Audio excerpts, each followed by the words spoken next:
Hello everyone, and welcome, and thank you for coming. My name is Dave Moriarty. I'd like to introduce myself here, give you a little background.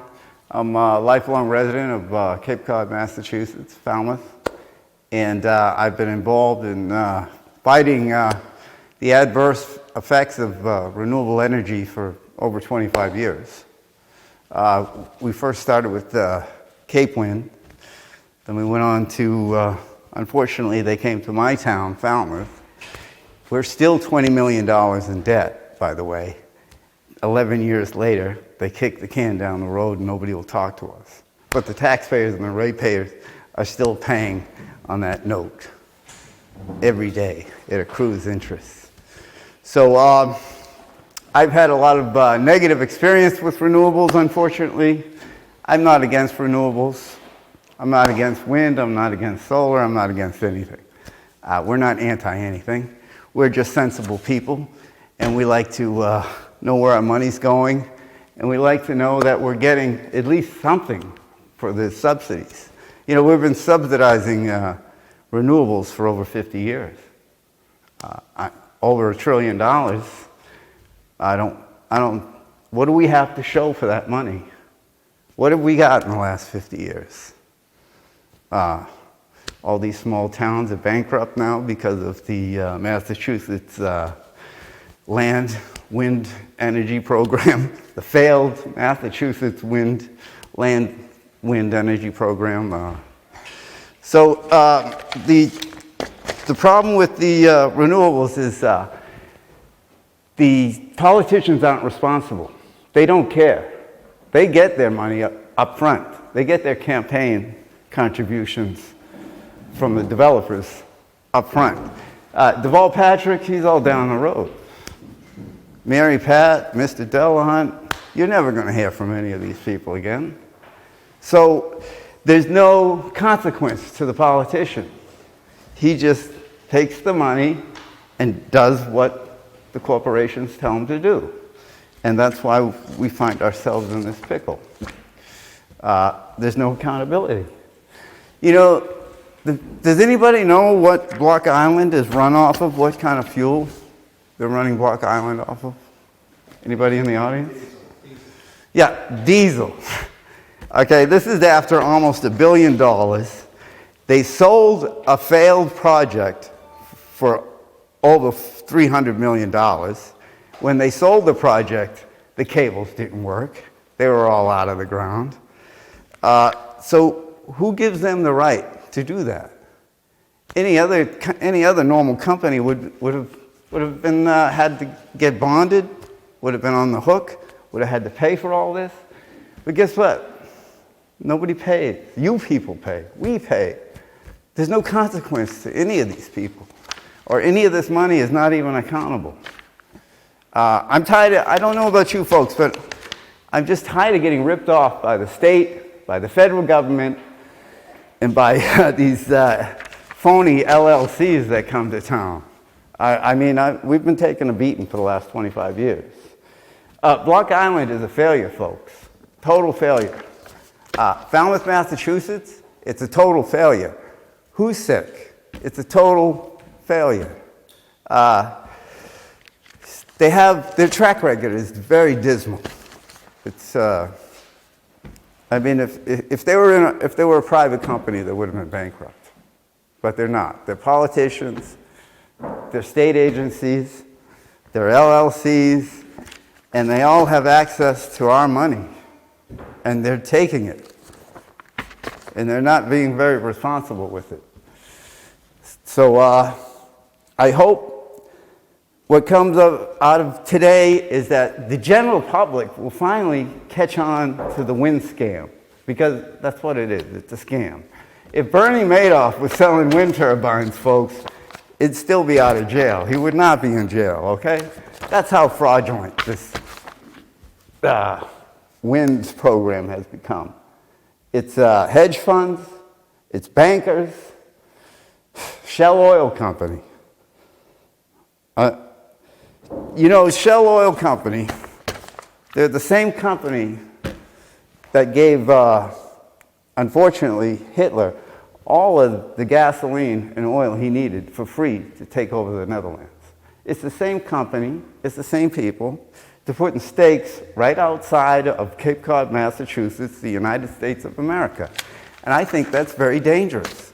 This is a multinational corporation who has no allegiance to anyone except the bankers and money.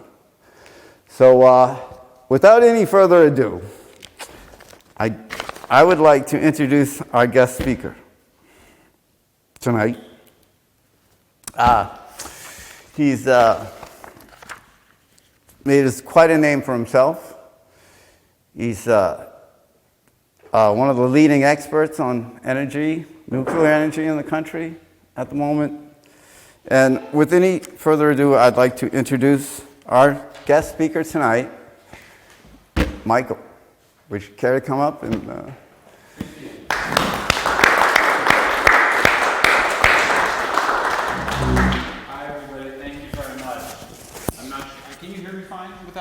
I think for the TV. Camera? Okay.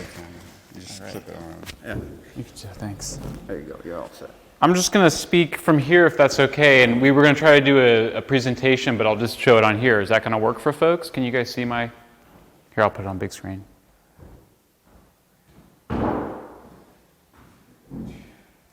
Can people see that? Okay.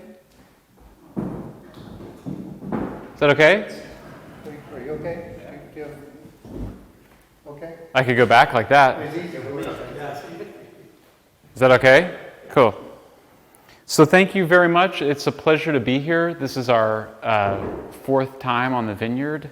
I live in Berkeley, California, and I love this place. We love California, but we love coming out here for all the reasons that people love the Vineyard.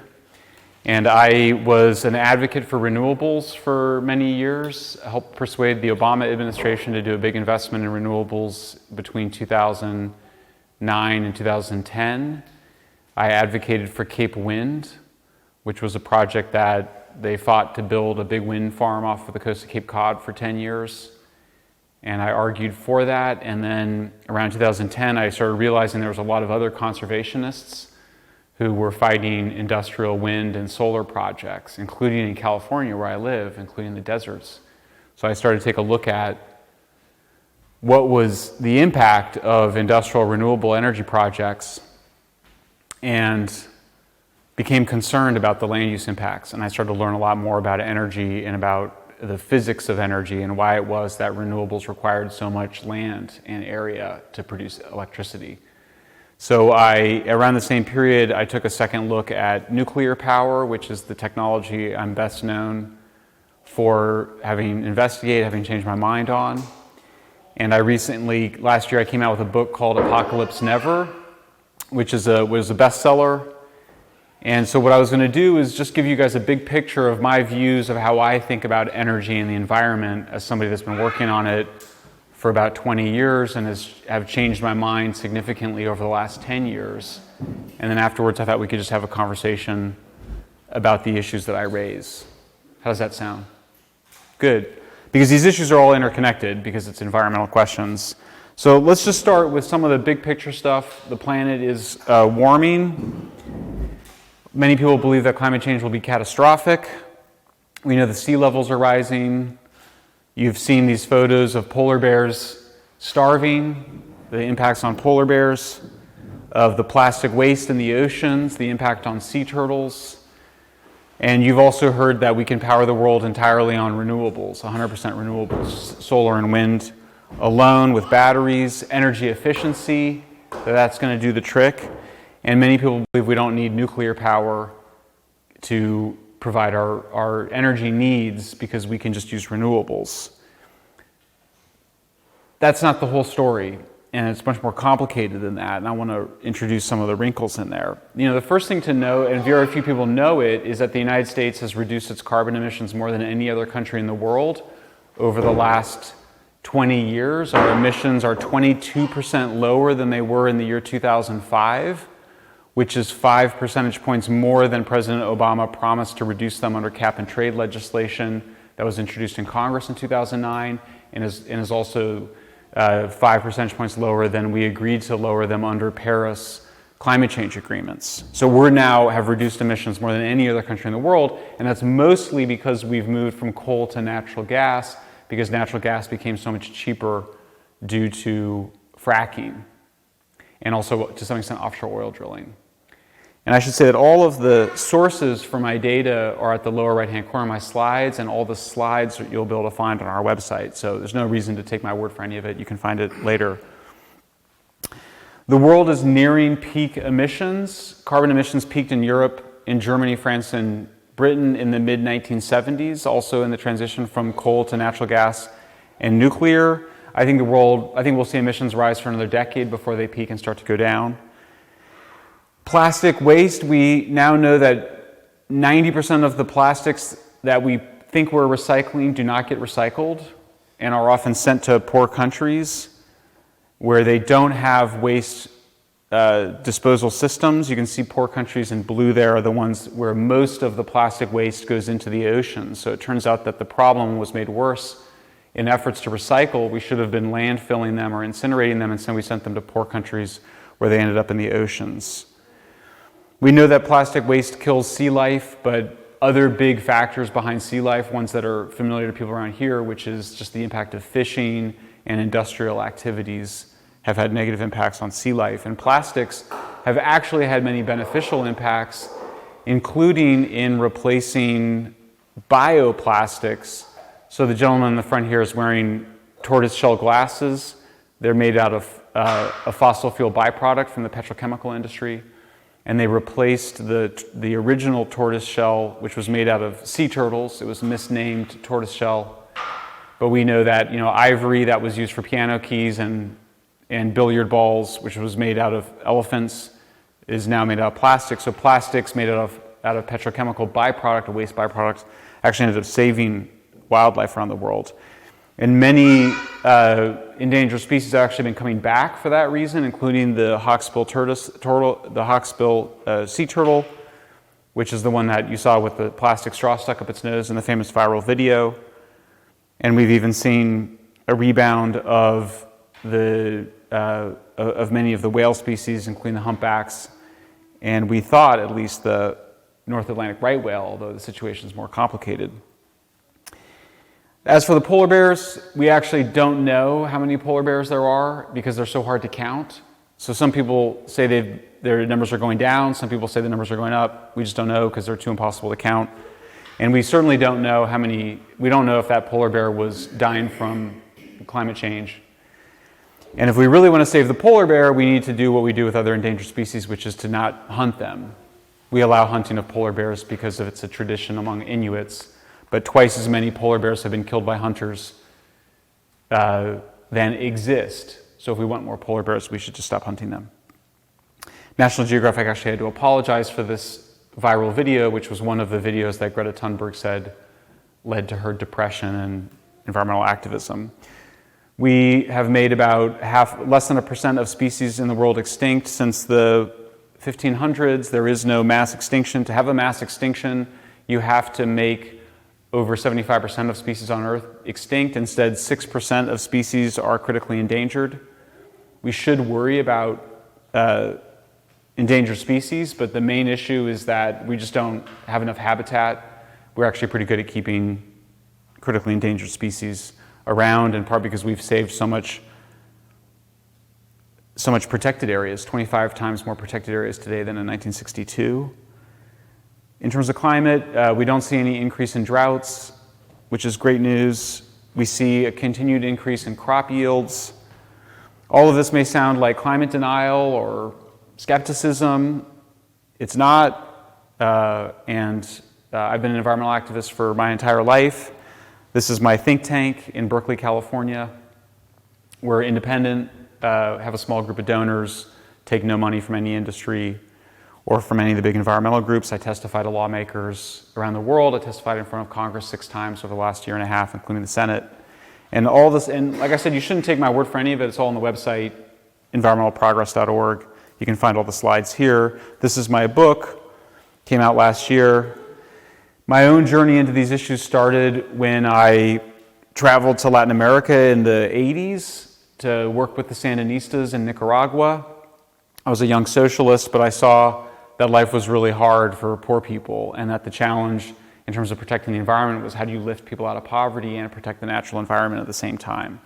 And in that score, we've done pretty well. The share of people in extreme poverty has declined from 44% to 10% since 1980. Our life expectancy has risen from 30 years to 70 years.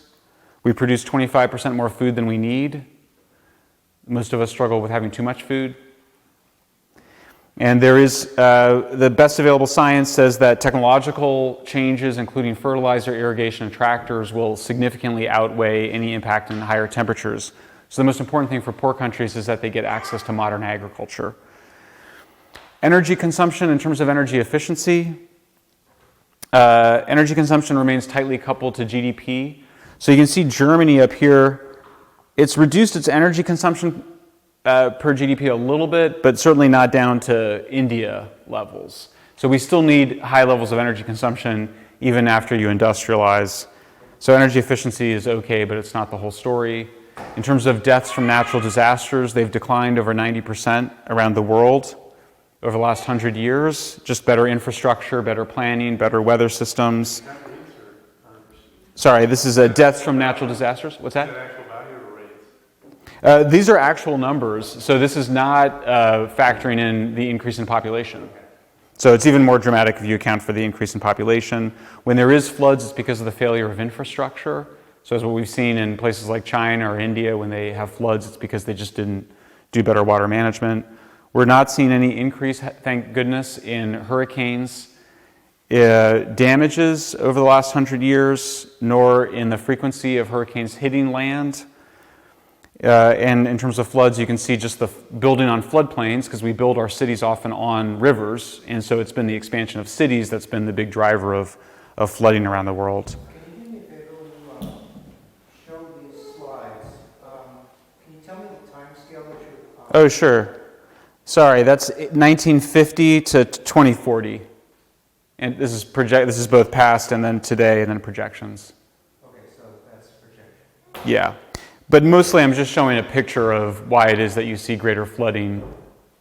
So what we see around the world, and I've been tweeting about this, we see more area being flooded, more people affected by flooding, deaths from floods going down, and the cost of floods going down. That may seem paradoxical, but it actually makes sense when you consider that there's just more people and more infrastructure in floodplains, but we're better at keeping people safe and reducing the cost of those floods. So you're talking about number of people affected? The number of people affected has gone up. What's that? You have a high population, you have 1,000 people affected. That's relatively less than if you had a smaller population and 1,000 people affected. Correct? I'm just trying to figure out how you're deriving your numbers, because you're very not specific. I'm trying to be as specific as I can. So what we see in Germany and China and around the world, more people are affected by flooding, fewer people are dying, a greater area is affected by flooding, but the costs of the flooding are lower. In those areas. So the cost Globally, of flooding in the United yeah. States per hurricane is it's not less than it used to be. And then in terms of hurricanes, From an absolute perspective. yeah, from an absolute perspective, the damage of hurricanes has gone up, but when it's normalized, which means accounting for greater wealth and harm's way, it's either been flat or gone down. Okay, that's what I'd like you to say, because there are a lot of caveats that go into the statements that you're making. Thank you for helping me be more precise. That's my job. So you can see the declining deaths from floods in Europe. Greater areas flooded, however, but less damage. So this is a way to look at the normalization issue. So the cost of the hurricane damage in Miami Beach has gone up, but that's because there's more wealth in harm's way in Miami. So that picture on the left has almost nothing. Right. There and Right. and the area would be impacted by rising of the tides from a hurricane or something. You got it. So the greater cost of hurricanes, the greater damage of hurricanes, is due to greater development. And so that's when you factor that in, that's called normalization. And that's standard, and that's done by IPCC and everybody. Sea level rise, it's maybe the global warming impact I'm least worried about, mostly because I've been to the Netherlands, and parts of the Netherlands are 7 meters below sea level. So Netherlands has done very well in adapting to life below sea level. And Bangladesh will do well as well. In fact, Bangladesh is working with the Netherlands on their own flood protection. The greater fires that we're seeing are mostly due to the fact that there's been so much fire suppression that there's been a buildup of woody debris in the forests, and so you get higher intensity fires in our forests. Is there also the idea that there's more of a significant drought that is occurring, which makes more of a timber base in the duck, and that in turn creates a more unstable environment? Definitely drought has been a factor in many of the fires, for sure. But when you interview the forest scientists, they really emphasize the buildup of woody debris in the forests. And so to give one dramatic example, when a high-intensity fire arrived in a well-managed forest in California last summer, the high-intensity fires are the fires we don't want. Healthy fires are the low-intensity fires that burn the woody debris on the forest floor. High-intensity fires which burn the crowns of the trees and can destroy the entire forest ecosystem, converting a montane forest or a sierra forest into shrubland, which most of us don't prefer. So, but when you have when the high-intensity fire arrived in a well-managed forest, the fire dropped to the forest floor, which is a great case because it shows that we're not doomed to losing all of our forests. We can better manage our forests. You're talking about the difference between crown fires and understory fires. Exactly. So we can manage forests so that when the high-intensity fires arrive in well-managed forests, they drop to the forest floor and become ground fires, exactly, or what we call low-intensity fires. Bill Gates' main advisor on energy and the environment is named Václav Smil. He wrote the best book evaluating different kinds of catastrophic impacts, including wars, diseases, volcanoes, tsunamis, asteroids. And he found that all of those are of greater probability and greater severity than climate change. It's not to say there's no risk, but when you're looking at catastrophic risks, he ranks these higher. And I found this to be the best overview of the problem. And we've seen it now. The whole globe can shut down for a year due to a pandemic. We're experiencing in rich countries the greening of our landscapes over the last 100 years because we're using less land to produce more food. And we've seen agriculture shift from places like New England to the Midwest, where the land is more productive. And that's allowed for the Maine woods, for example, to come back, and for Martha's Vineyard to come back and be the green place that it is as ranches shift to other more productive areas. Meat production, humans use about... That's actually not true. What's that? That's actually not true, Martha's Vineyard. Uh-huh. More agricultural land here now than there were 30 years ago. Okay. What about 100 years ago? My understanding is that it was heavy ranch lands 100 years ago. Sheep farms and the land before, which took all the trees out, and all the trees were cut. I mean, ranching, this is my next point, was that humans use about half of the ice-free surface of the earth. 95% of that is for food production. Half of that half is for meat production alone, for pasture. So if we're looking to reduce humankind's environmental impact on landscapes, then we want to reduce how much land we use for meat production. And we've been doing that. The peak meat production peaked 20 years ago, and the amount of land we use for meat production has declined about 80%, a surface area the size of Brazil since then. So if you care about saving endangered species habitat, this is all great news. The picture I want to paint is one of producing more food on less land. That's the main event when it comes to conserving landscapes. We've reduced air pollution significantly, 99% reductions in lead, 83% carbon monoxide. 91% sulfur dioxide, 60%, mostly through capital turnover, regulatory changes help, but this is about technological change. It's driven, Moving by cleaner fuels. driven by regulatory activities. That's where the reductions came. It's a mixture of technological change and Sulfur dioxide is because of the Clean Air Act.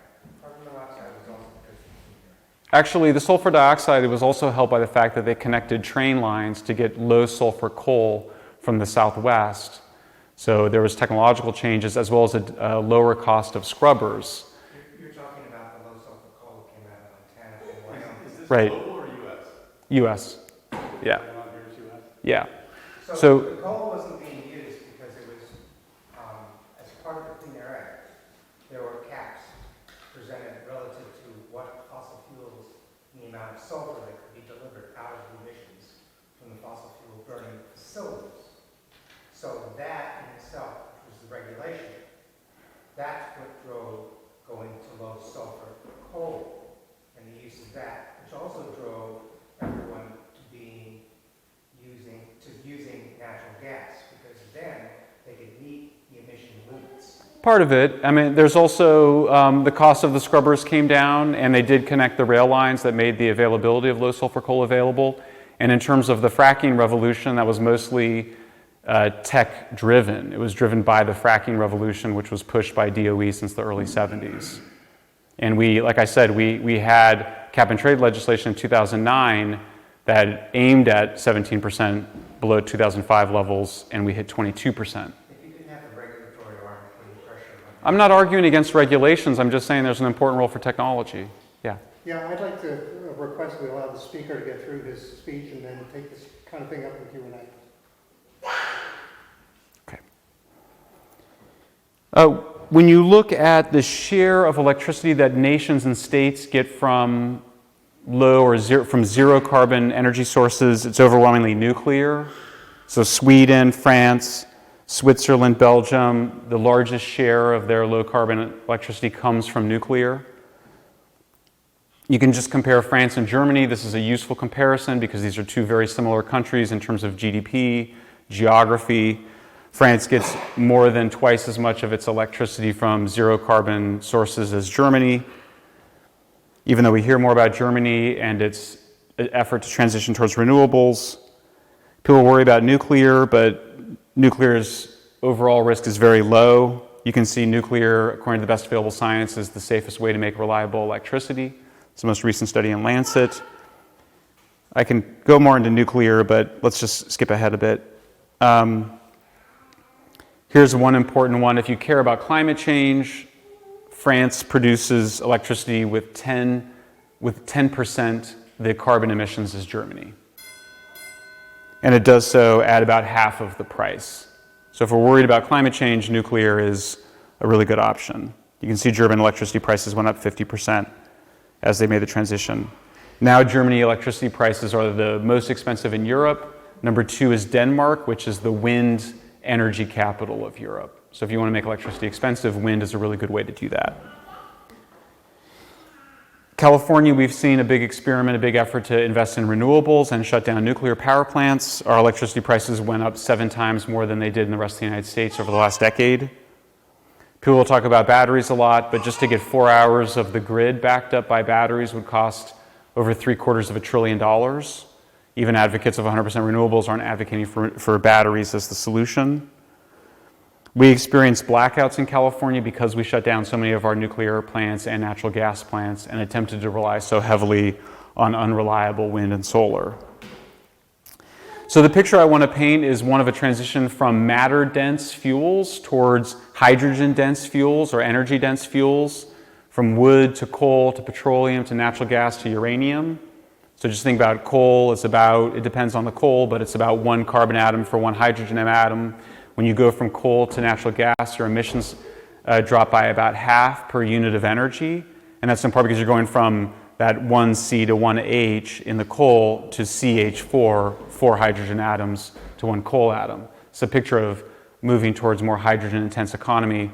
The thinking on this was all developed by an island native named Jesse Ossibel, who's a character in my book, who works at Woods Hole and pioneered this thinking of a hydrogen economy in the 1970s. We now see, so what you get with higher energy densities, since this amount of uranium can provide me with all the energy I need for my entire life, very energy dense source of energy, very power dense. And so the higher the power densities, the lower the material intensities. So solar and wind tend to require around 15 or 17 times more steel and concrete than do nuclear or natural gas plants. You just need a lot more material throughput for renewables than you do for nuclear or natural gas. As a result, you also get significantly higher quantities of waste from solar panels than you do from nuclear, for example, about 300 times more waste, and all of it's hazardous, classified as hazardous by governments around the world, because as soon as solar panels are taken down, they become hazardous waste. A new study that was published in the Harvard Business Review found that once you factor in the cost of disposing of solar waste, the cost of electricity from solar is 4 times higher than they had anticipated. So there's significant externalities to renewables that nobody had accounted for.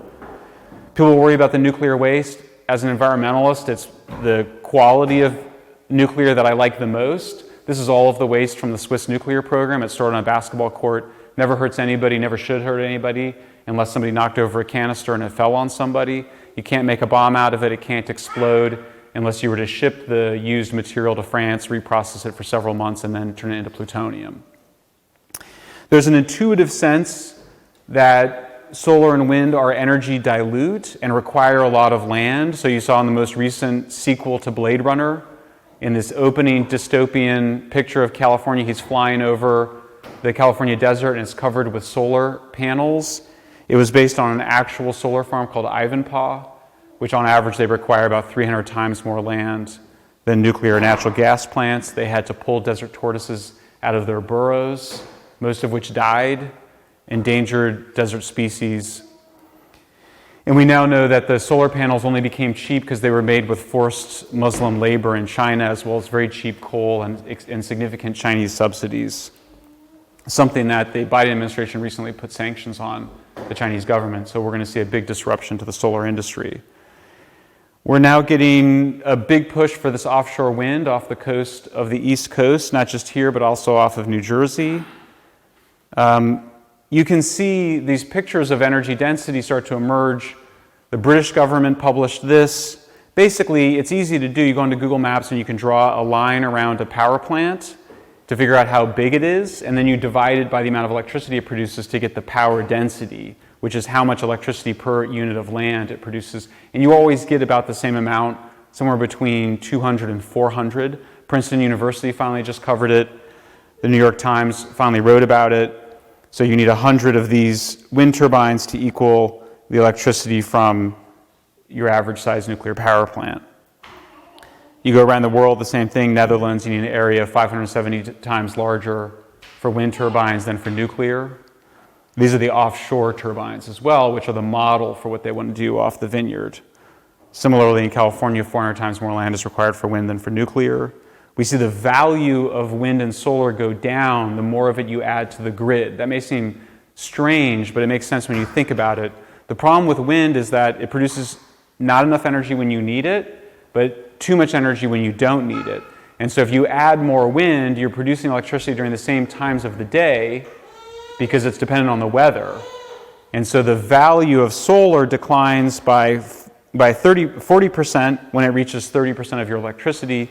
The value of solar declines by 50% when it reaches 30%. These were forecasted by the German analysts and have now been confirmed in California. So we're seeing in real time. So we now have to pay Arizona to take our solar electricity. So it's creating gluts. It both creates shortages and gluts. So you have to pay states to take it, or you have to curtail the solar farms.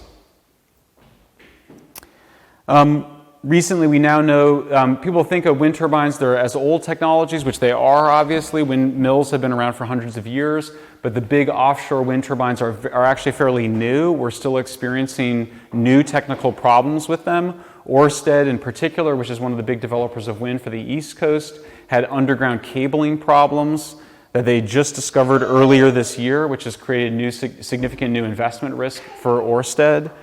We just don't know what the impact long-term of these wind farms, or these wind turbines are on their landscapes. And you can see Ørsted has had to keep shifting where the wind turbines would be built in the New Jersey project. In Apocalypse Never, which came out in June 30th last year, we said that that no whale species is critically endangered. 10 days later, NOAA, the U.S. government agency that evaluates this, they changed the listing of North Atlantic right whale to critically endangered. So I showed you that earlier picture of endangered species. 6% are classified as critically endangered. The North Atlantic right whale is now on that category. We went and made the change to Apocalypse Never to update it. And this is important because there's only 400 North Atlantic, we estimate 400, they estimate 400 North Atlantic right whales left, only 100 breeding females. At that level, the species is in significant trouble. And you can see here the mortalities of the North Atlantic right whale have been rising since the 1970s. The big impacts are what you would imagine: boat strikes, getting tangled in fishing nets. Fishermen have obviously, been very concerned about this and have taken extraordinary efforts to avoid significant impacts. But if you were to then add yet another layer of impacts onto the species, it would put additional pressure on the fishermen and additional pressure on the species. And you can see here, there's a lot of cabling involved, a lot of wire work, additional boats that have to go out, and it's not like a one-time thing. When I was a renewables advocate, I always had this picture that you would install solar and wind turbines, and then they would kind of last forever. We know that solar panels get changed every 15 to 20 years. We don't know how long these offshore wind turbines are going to last. It could be a much shorter period than we thought. A lot of cabling, a lot of activity. You can see here, you guys know these maps better than I do, but it's just a lot of activity where the North Atlantic right whale moves and where it travels into its habitat. So any additional significant impact is something to be concerned about. I personally, as soon as I saw this, I thought this is not really a project that's going to go through. This species is just too important to the area. It's too decisive. People care too much about whales to allow the North Atlantic right whale to be significantly impacted. 17 died, for example, in a single year. It was a bad year, 2017. 17 died. Most years you don't have those numbers, but a bad year could certainly, really put this whole species in jeopardy. I discovered a letter that was published and signed by the scientists at Natural Resources Defense Council, National Wildlife Federation, and Audubon Society in the fall of last year, and I was struck by how strong the language was. The best available scientific information shows that the North Atlantic right whale population cannot withstand any additional stressors. This is very strong language. Any potential interruption of foraging behavior may lead to population-level effects and is of critical concern. This is a letter that was signed by the scientists inside these organizations. And I have experience working with these scientists. They're often very frustrated and often in an antagonistic relationship with the executive directors of their organizations and their board members who want to be seen building renewable energy projects. So if I were working on this project, and again, I live in California, so I'm just here as an outside observer, really. I love to come here, but this is up to you guys. This is what I would focus on. I would try to talk to these scientists and figure out what is going on in their organizations that they would sign off on these projects when their own scientists say that you can't add additional stressors. And if you're fisher folk, and you've been working, I was told, I haven't confirmed it, that many fishermen actually have divers on their boats whose job it is to untangle whales and other sea life if they get caught in netting. If I were fisher folk, that is under a lot of pressure to have no impact on these whale species, I would be very concerned that somebody else is going to add additional stressors and it's going to put more pressure on you guys or on the fisher folk to have no interference. The Ørsted spokesperson, and again, this is about the New Jersey project, said, because I think a lot of people thought this was a done deal. Like you read the New York Times and you would think, well, this project's done. I mean, everybody that reads the New York Times is in favor of this project. The Biden administration is in favor of it. But the Ørsted folks don't say that. They say it's not a done deal. They've had to spread a lot of money around. Audubon's main person on this went to work for the governor of New Jersey, and then she went to go work for Ørsted. We have seen this trend where basically politicians get purchased by renewable energy companies. I think you mentioned this. It's now documented that politicians will be paid and hired by the banks pushing renewable energy. It's not a conspiracy. This is Bloomberg News. And so we've seen that Ørsted and the New Jersey utility directly funded Audubon, New Jersey as part of its efforts. So if I were looking at this project, I would be asking some serious questions of the people who support it, whether they've received any financial support to support these projects. I'm not saying they have, but Audubon has, so who else has? It seems like it should be publicly disclosed. I wondered, well, maybe the right wells don't come by Martha's Vineyard, but of course, I don't know. I mean, this is not my native habitat, but I just Googled, and the first thing that showed up was that they had a right whale mother and calf spotted in the spring. It's a year, south of the Vineyard is a year-round right whale critical habitat. It makes me very emotional to think about the idea that mothers and calves would be impacted by those activities. I'm literally just a couple slides and I'll shut up. Like I said, there's been a lot of funding by the wind energy industry of nonprofit environmental groups and others. They're clearly spreading money around. That would suggest that they've got something to be worried about. I think it's fair to ask groups that support this project whether they're accepting funding from the wind industry. What about bird life? It's very well documented. Around the world, we see that birds are killed by wind turbines. It's not just that there's no other energy source that reaches into the air sheds of birds, bats, and insects and kills them. It's only wind. There's no other technology. I mean, we have airplanes that have done this, but we don't, which fly much higher. But these are spinning blades, and there is no mitigation. There's public relations saying if you paint a blade, somehow there's no problem. But we know that when you take down the blades in insect-rich environments, which they have to do and clean them, they get so much covered with so much insect biomass.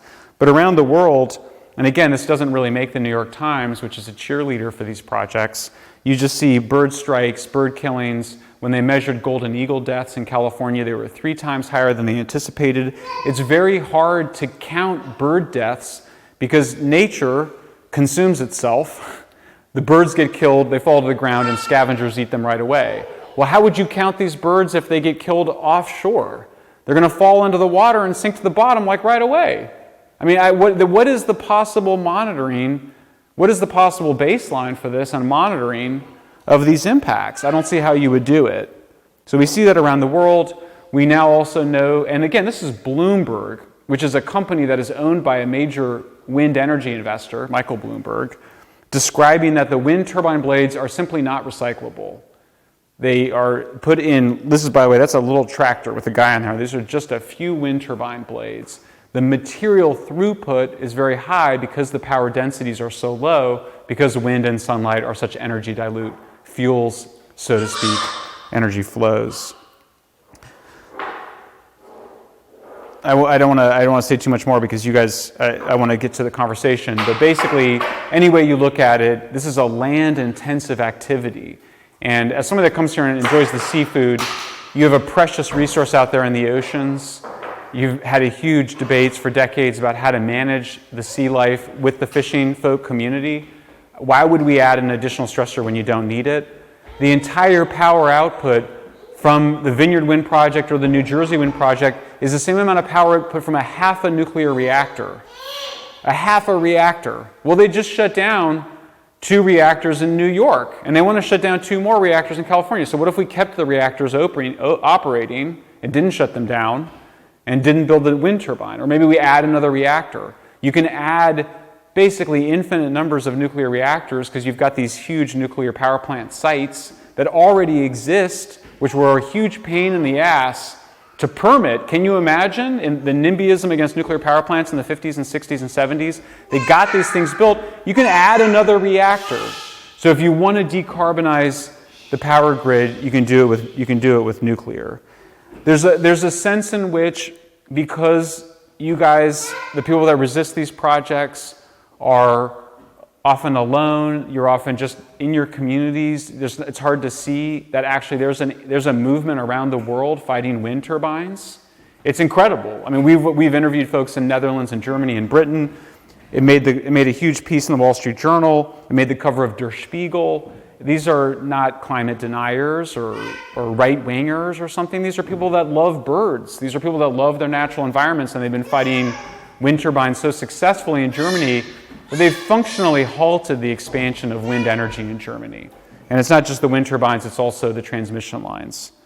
So I would just, as a friend of the Vineyard, as an environmentalist that cares about this place, I just would have questions for Ørsted or for any other wind energy developer, which is, what's the plan for monitoring and mitigation if you discover significant environmental impacts? What donations are being made to environmental NGOs? Who's getting the money, including for the politicians? Who's going to pay to decommission the wind turbines when they have to come down? Is that going to be on ratepayers, on taxpayers? Who's going to pay for that?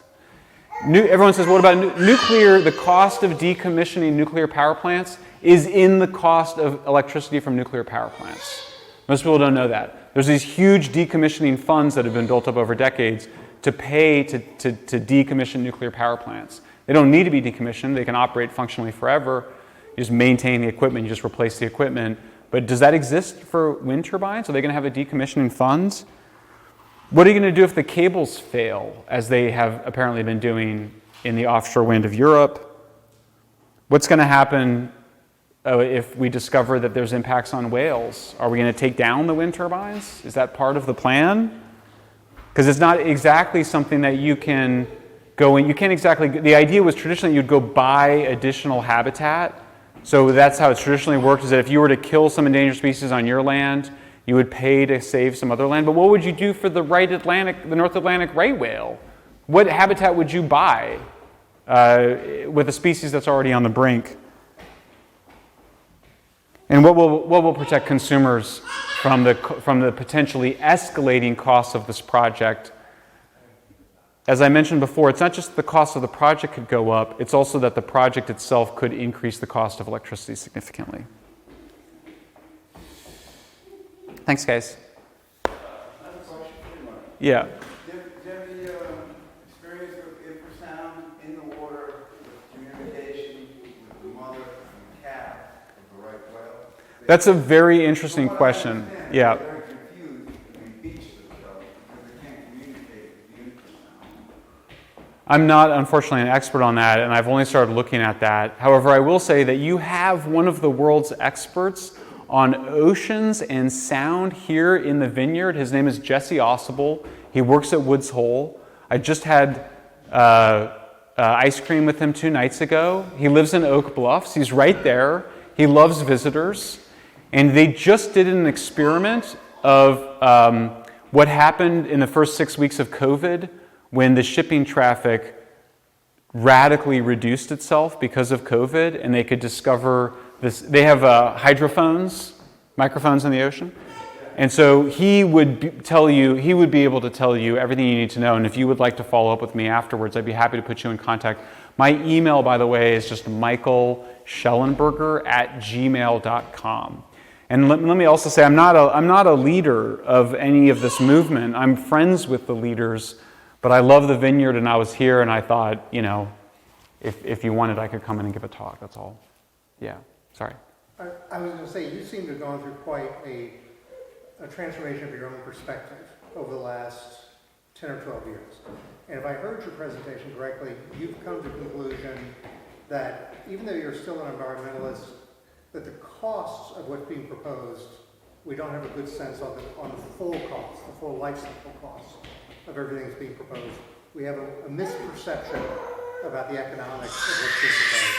And secondly, that the environmental balance sheet is not nearly as positive as people have been presenting. Do I understand that as being your sort of the transformation that you've gone through over a period of time? Yeah, and I should say I'm happy, like a lot of people, particularly people that are middle class or upper middle class, to spend more money for environmental amenities. It's why I vacation here and spend a small fortune to rent a house, because we love just being in the natural environment. So for me, there's nothing wrong with spending more money for something that delivers environmental benefits. But in this case, you're spending more money on something that delivers significant environmental harm. So the picture that for me changed, and I was influenced heavily by Jesse Ausable, again, here at Woods Hole, here at Rockefeller University, the picture is one, what you want is to use less natural resource, obviously, including land, but also materials. And that means that you need higher power densities. And that goes both for energy production, the fuels of the energy production. So I mentioned like that amount of uranium is enough to provide me with all the power I need for my entire life. And as opposed to wind and sunlight are so dilute. So what you want is high power densities, high energy densities in your fuels, in your power plants, in your farms, in your factories, because then you get lower material throughput, meaning less mining, less land use, and less waste. So what I described in Apocalypse Never was Jesse and his people basically described this picture in the 50s, 60s, and early 70s, and the anti-nuclear movement hated it, in part because they just were upset about the bomb, which we can talk about, but basically it became a kind of overhang of hatred of nuclear power, and they then argued for renewables, and they tapped into, like everybody loves sunlight, and we love wind, and so the idea was that we were going to harmonize with the natural world with renewables, but as you can see with this big wind project, there's nothing harmonic about it. It's very disruptive, it's very industrial. And so, that for me changed was that I'm a humanities and social science type. I wasn't super good at math or science, never claimed to be, but I can do arithmetic, and I can go on Google Maps and draw a line around a power plant and figure out how much land it uses. And I can understand that power density explains at a physical level why it is that renewables have such a large environmental impact and why nuclear power plants have such a small one. Yeah. I'm a manager in the fishing industry, and I can give you some first-hand data on the 5 turbines in Block Island. One, you're correct, the price has gone up, and they're relying on diesel again. 2, the cable came up, and keeps coming up, and the ratepayers are now going to get hit with $30 million more to bury that cable, with no guarantee it'll stay down. The negative effects, we can prove a couple to you right now, but there's no data by our government or any science agency to say yes or no to things going forward. That's the real issue. 1, invasive species move into an area where they do not belong. 2, silting takes place. We can prove that to you. It's happened in China, in Scotland, and England already. When they decommission, people in Rhode Island told me this about 8 years ago, before we even built these things. They slipped up one night and they said, we're just going to cut the top 35 feet off and walk away. That's their idea of decommissioning. So no one will ever be able to really fish there again. We can prove to you, because every fishing boat that goes out for groundfish or a certain species has a black box similar to an airplane. So they know exactly where that boat is at all times. So we can prove to you today that the lobsters that were in that one general area are now gone. And the fishermen are now fishing 9 to 13 miles further out to sea, because the species they used to fish for in that general area have moved on. Because once you have now black sea bass has moved in, it's more an aggressive fish. So it's like a predator. So it moves species away. So we have another issue coming at us when they do have this complete build-out. Ed here is a fisherman, so he knows firsthand what's going to happen. With squid, we have a lot of squid outside Martha's Vineyard, Nantucket. And we do not know what's going to happen to the flow of the mops, they call it. You get down to New Jersey, they're going to put a wind farm right on top of historic squid and scallop grounds. Now we have asked if they could move it. They will not move it. Even if we get millions and millions of dollars out of that. We get boats from Maine to Florida that come there to fish for scallops.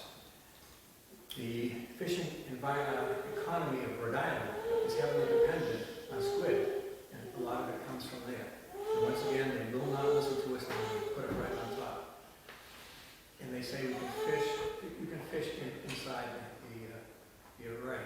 You cannot do that. The American boats are bigger than the European boats.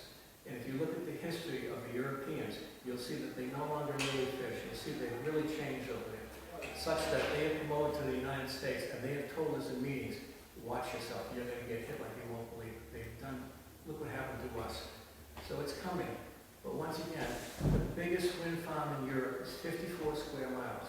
The first one we're going to build is 1,250 square miles with no scientific data to go yes or no what's going to happen to the negative effects going forward. It's really bad. And it's fish. It's a food source. It's an energy source. And the amount of jobs they say they're going to put on there, yes, there's going to be a lot of jobs there. They're going to be European jobs, European boats, European flag. And what you don't know is the subsidies we have to support those wind farms right now is being backfilled to pay Denmark's retirement funds. That'll come out pretty soon. You're going to hear about it. But that's where it's going. All the profits is going the wrong way. It's just not a great deal for us. So all we ask for is to slow down. Please slow down. But no one wants to listen. Thank you for sharing that. I'd love to be in touch with you afterwards, and I can write I'm a journalist, so I'd love to write about. I'm going to write about it for Forbes. Yeah. So I'm a fisherman. My name's Ted Barrett. I'm the president of the Massachusetts Fishermen's Partnership. And we're an umbrella organization of 17 fishing organizations, Commonwealth of Massachusetts. Anyway, I do fish and I fish in these waters, or I have. The past 3 years, what you have had is 300-foot vessels, corn-fed, going out to do survey work, which is high-intensity sound waves, because what they're going to be doing is taking these 1,000-foot structures and pile driving them in 300 to 400 feet into the seabed. So, before we even talk about that end of the construction, this is one of the worst years for fluke fishing in the state of Massachusetts, no matter what NOAA said was the level of stock. We have only caught in the summer quota period what we used to catch in 1 week. This is here in this town. This is here in Nantucket Sound, from Menamsha to Stage Harbor to Chatham. They've disappeared. So we're already seeing effects from these projects, and that's just from the survey work. Once they start pile driving, again, we have a critical, it's a year-round right whale critical habitat area. 1,000-foot structures, pile drive, over 1,500 square miles. That's. Now the problem is that there are the four main laws that drive marine management: Sustainable Fisheries Act, Marine Mammal Act, Endangered Species Act. I'm sorry, it's right here. The fishing industry is, there's an adverse effect. It is the fishing industry that has to make up for that effect. That's the way the laws are written.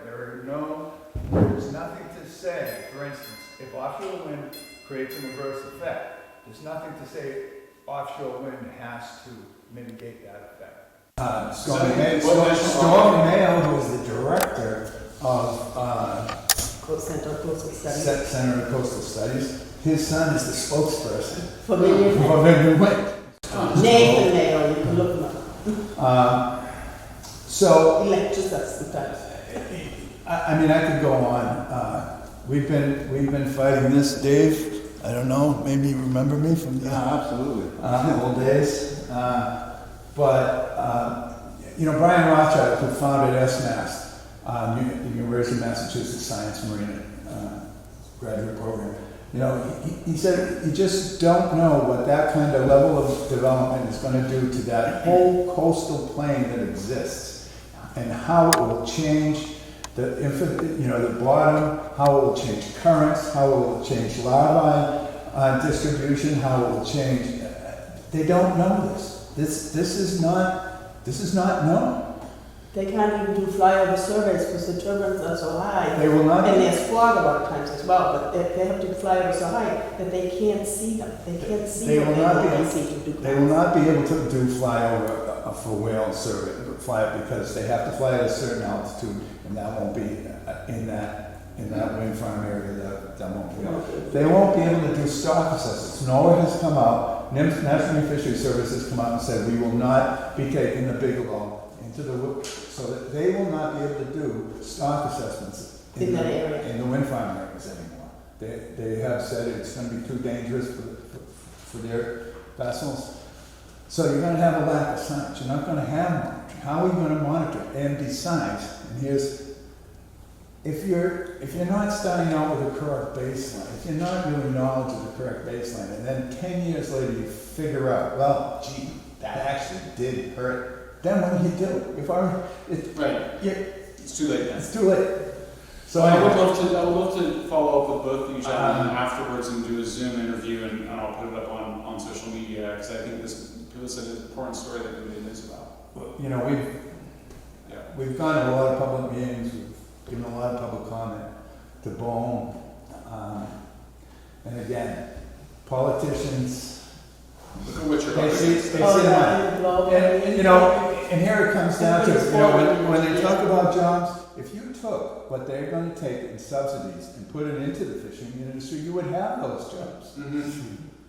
You would have that kind, you would have state-of-the-art fishing vessels, you'd have state-of-the-art marine science, you would have state-of-the-art, you would have an extremely sustainable fish population. But that's what they're doing. They're just taking money and putting it over here, ignoring that and saying, this is going to create jobs. Well, it's going to create, yeah, but the cost. Right. There's a cost. Just a quick note back to the right whale. When the pile driving is going on, the noise and the frequency is so intense that the whale's brains actually explode in their skull if they get too close to the pile driving. And I asked them if they would consider shutting the project down while the right whales were migrating with their calves, and they said absolutely no way. So they don't give a damn about the right whales. They don't care. So they made that perfectly clear. The ruling from BOEM, what has been agreed to the wind companies is that if they don't see a right whale for 1 hour, they will stop. If they see a right whale, they'll stop for 1 hour. And they'll wait until they don't see a right whale for 1 hour. It's bonkers. So Well, I'm curious what the rest of you, why are the rest of you here? I'm here because I love the Vineyard.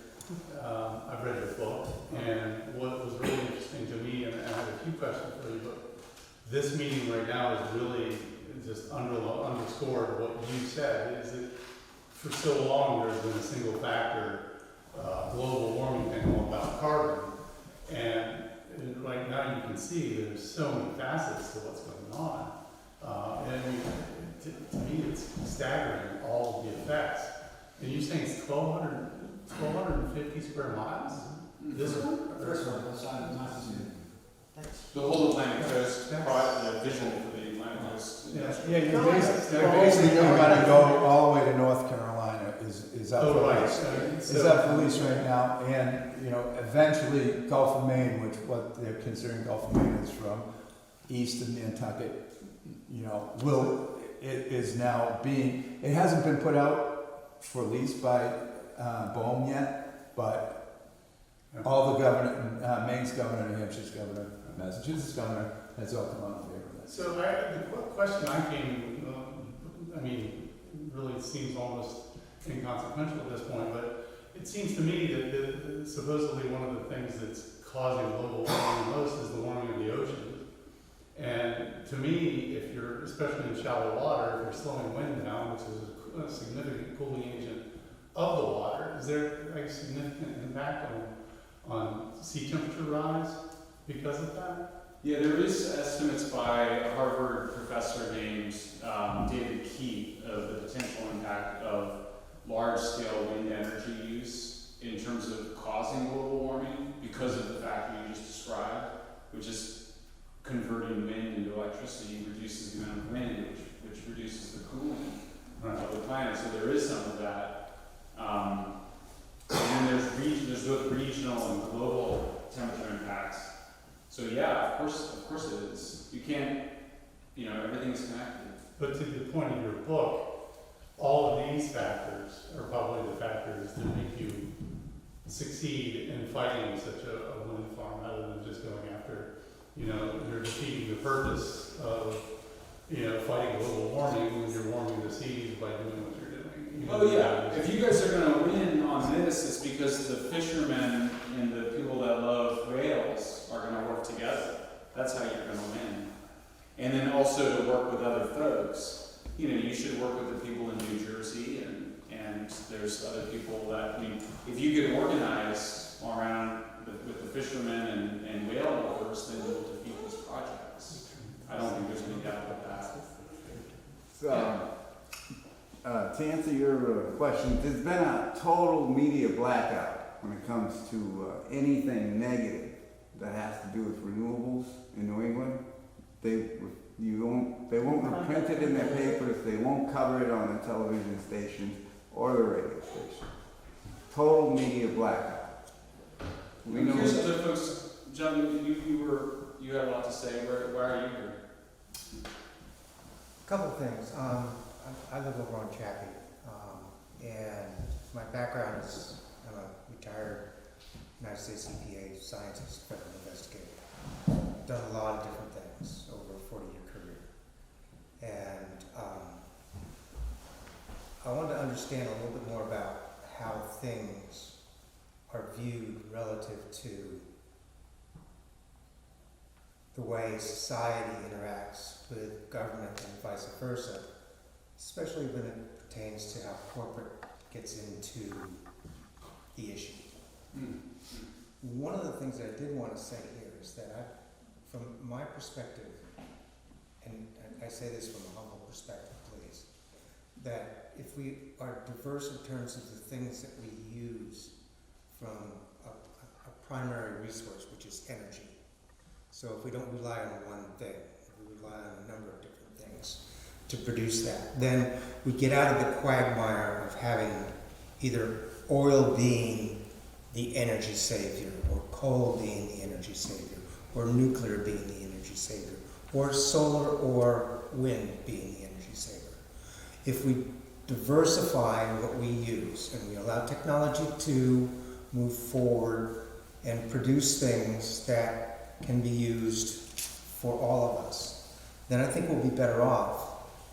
The other piece of this is that when we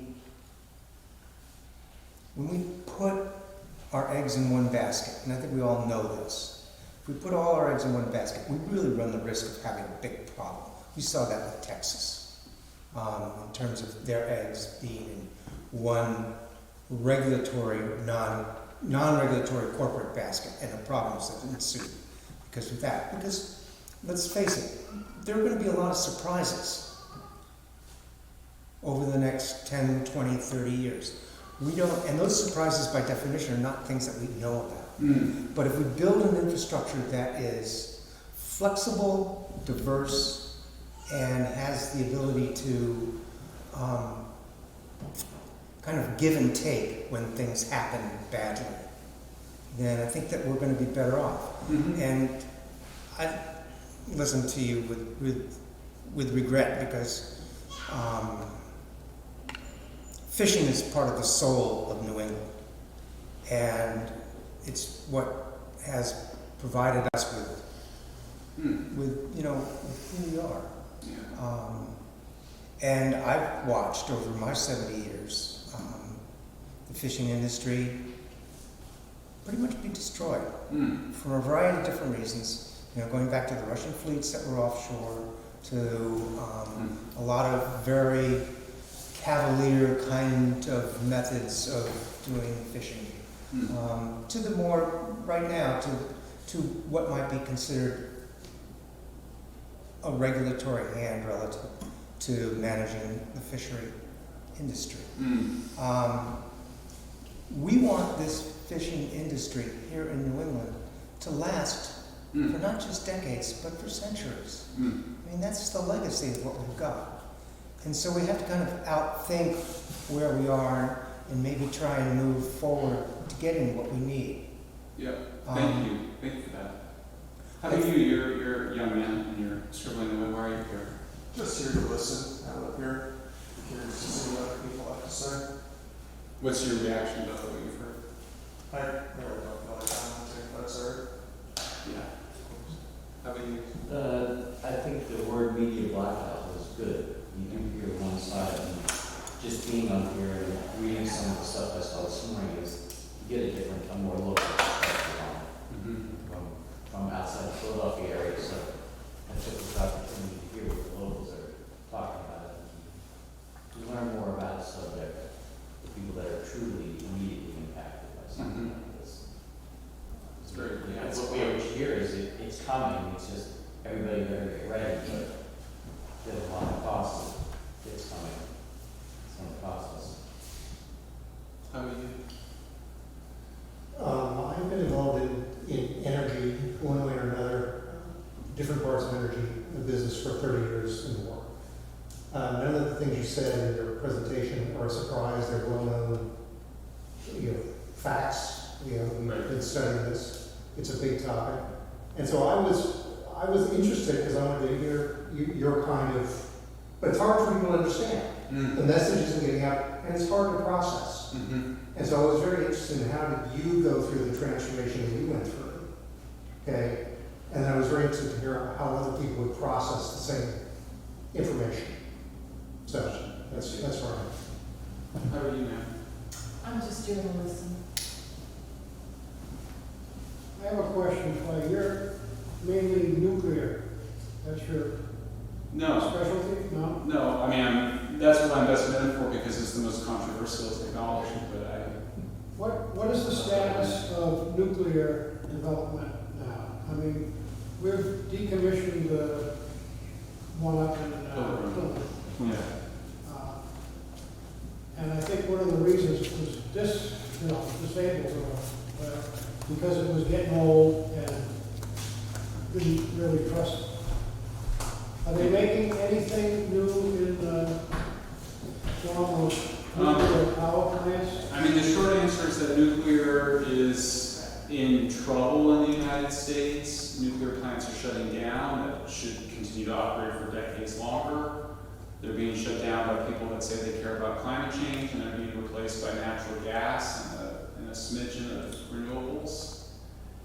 I've got a new book I'm working on about nuclear. For me, the main issue is the fact that it's related to weapons, to really dangerous, powerful weapons, and that there's still people that really believe that we can get rid of them, and that they don't understand that it comes right out of the science of physics, and that until we evolve our consciousness to understand that we'll never be comfortable with nuclear energy.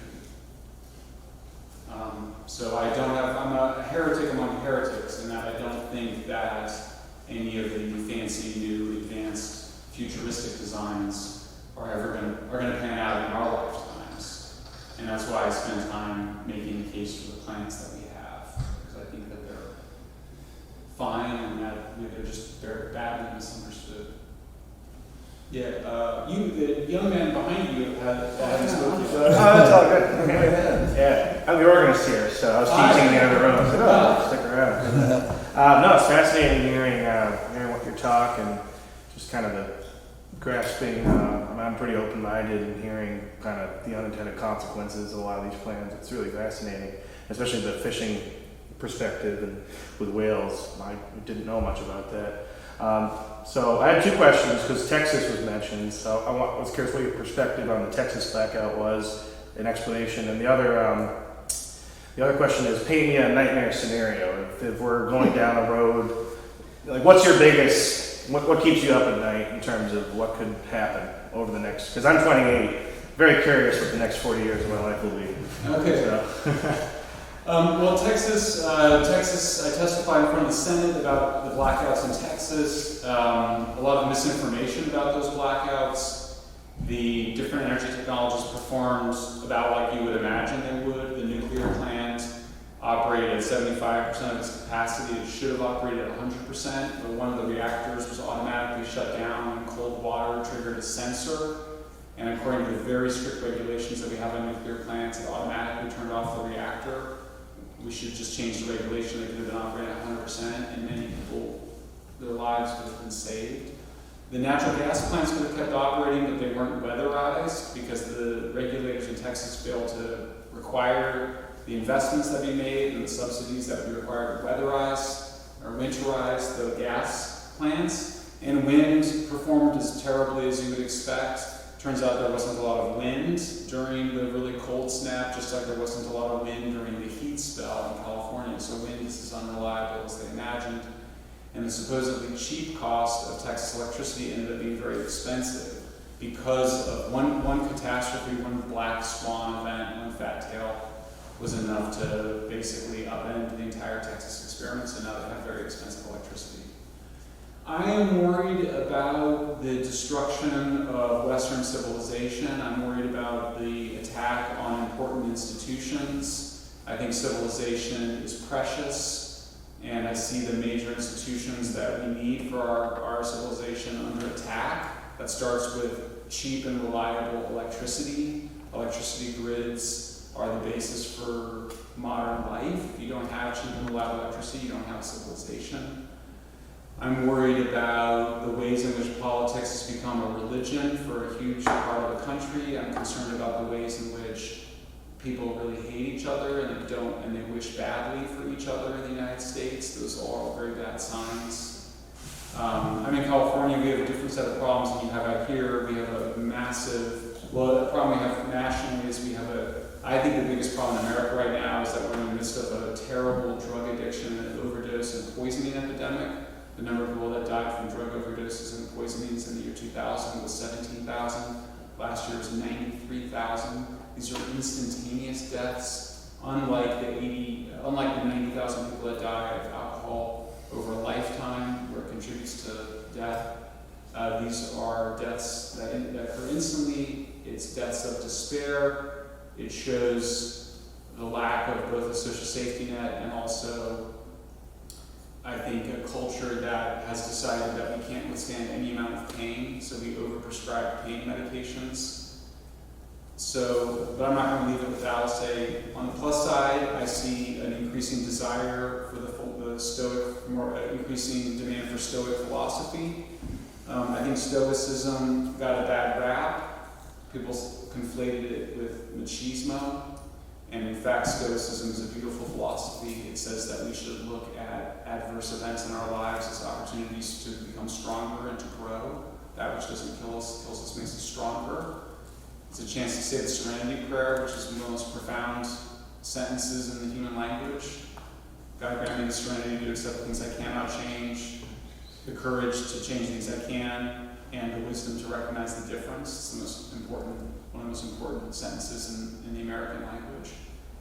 I have a lot of hope for grassroots advocacy by people that are really connected to their communities as a chance to overcome what I see as a kind of zealotry at a national level around politics. And we're transcending a lot of the stuff that was a big deal in the 60s. Republicans are getting over their anti-gay bias. We're more accepting. I think I'm a Gen Xer, and we were very close to it. The Gen Xers thought that we transcended race obsession, and that's come back a lot, but I think that people are getting sick of it, and we're starting to see a backlash against it. So my new book, I have a book coming out in October called San Francisco, and it's about why our cities are in trouble and about the threats to civilization. But I see my own work as defending the institutions of civilization, which include psychiatric hospitals, they include electrical grids, they include cities, they include schools.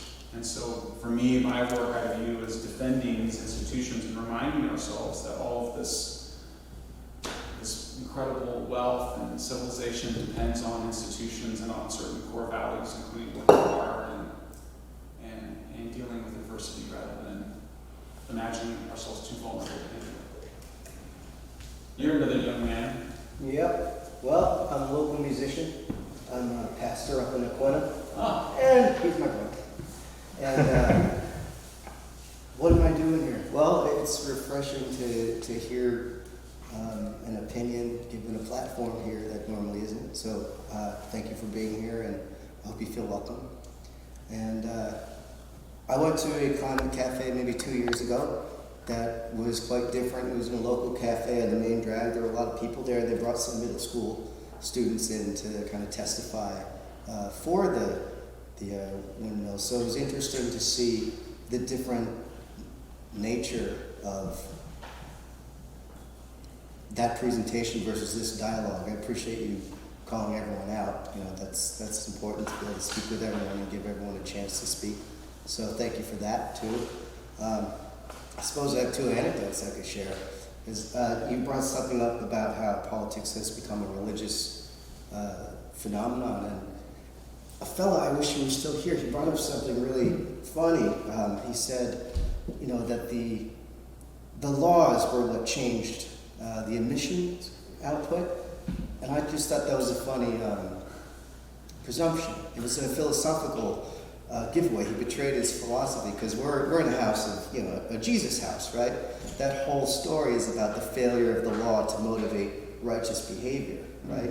It's only good in prescribing punishments against law breaking. So my question that kind of led to was, how would you go about encouraging innovation as opposed to, you know, cutting off bad behavior? Because obviously we want to cut off bad behavior. We want to curb things that are rough. But, you know, as a Vineyard fella, right, you know, walking into that climate change cafe, expecting a dialogue and actually hearing a pitch from Eversource that we're going to do this windmill thing, are you in or are you not? A or B, right? And by the way, like, you're all going to pay for it, whether you want to or not, if we get in, right? So what I'm always curious about is just how to open the table for innovation, right? Because, as John Lennon said, there's no problems, only solutions. That's what I'm looking for. Thank you, that's lovely. I'm trying to channel the spirit of New England and hearing from everybody, wanting to sit down and listen to the stories, and so I appreciate that. And that's the town hall spirit of it. So I should probably wrap it up though, because I've got a wife and my kids back waiting for me to make a steak for them. and but this has been lovely, and I would love to be in touch with the Fisher folk. If you would be in touch, my email is michaelschellenberger@gmail.com. You can also Google my name and be able to find my email and contact info. And I'd love to do a Zoom with you. And thank you, sir, for being such a welcome host to me. And I have felt very welcome on the Vineyard, and it's one of my favorite places in the world, and I hope I keep coming back. All right.